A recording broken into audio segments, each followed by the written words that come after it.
তো বাড়ির ফ্রিজে যদি এত বড় বড় গলদা চিংড়ি থাকে, অথচ এই চিংড়ি রান্না করার জন্য বাড়িতে যদি নারকেল কিংবা দই না থাকে, তাহলে এই পদ্ধতিতে চিংড়ি মাছগুলো রান্না করতে পারেন। তবে রান্নাটা শুরু করার আগে লাইক এবং সাবস্ক্রাইব বাটনটা অবশ্যই প্রেস করে দেবেন। তাহলে চলুন শুরু করি রান্নাটা।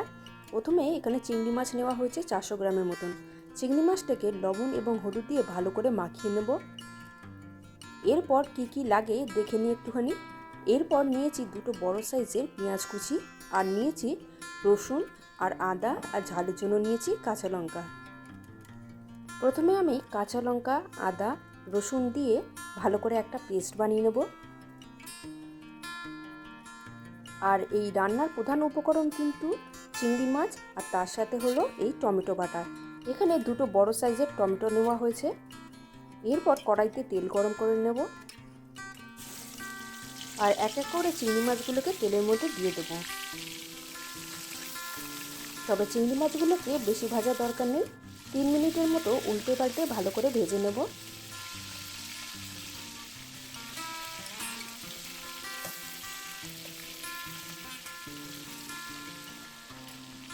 আচ্ছা, চিংড়ি মাছগুলো এখানে ভাজা হয়ে গেছে। চিংড়ি মাছগুলোকে তুলে নিয়ে সাইডে রেখে দেবো। এরপর ওই তেলের মধ্যে ফোড়নে দিয়ে দেবো দুটো শুকনো লঙ্কা, আর দিয়ে দেবো পেঁয়াজ কুচি। পেঁয়াজটা হালকা বাদামি করে ভেজে নেব। আর আপনাদের কাছে একটাই রিকোয়েস্ট, আমাদের রান্না যদি আপনাদের ভালো লাগে তবে ডলিস রেসিপি চ্যানেলটি অবশ্যই সাবস্ক্রাইব করে নেবেন।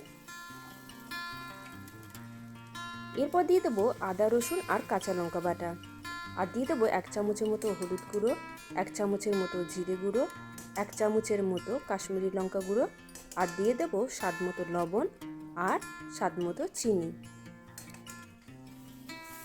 আর চিনিটা আপনারা চাইলে নাও দিতে পারেন। মশলা থেকে যতক্ষণ না তেল ছেড়ে আসছে ততক্ষণ ভালো করে কষে নেব। মশলা থেকে যখন তেল ছাড়তে শুরু করবে তখনই দিয়ে দেবো টমেটো বাটা।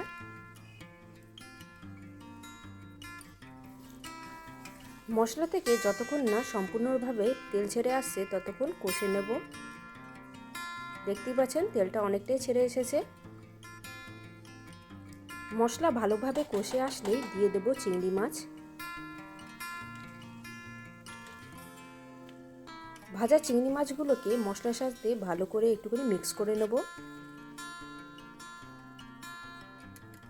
আর যেই পাত্রের মধ্যে চিংড়ি মাছগুলো রেখেছিলাম সেই পাত্রটাকে একটু ভালো করে ধুয়ে নিয়ে সেই জলটাকে দিয়ে দেব।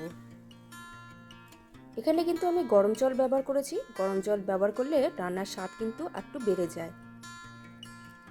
আর আমাদের রান্না কিন্তু একেবারে শেষের পথে। রান্নার আরেকটি উপকরণ দেওয়া বাকি রয়েছে, আর দেখতেই পাচ্ছেন কত সুন্দর লাগছে দেখতে, আর রঙটাও কিন্তু খুব সুন্দর এসেছে। এরপর দিয়ে দেবো 1 চামচের মতো ঘি।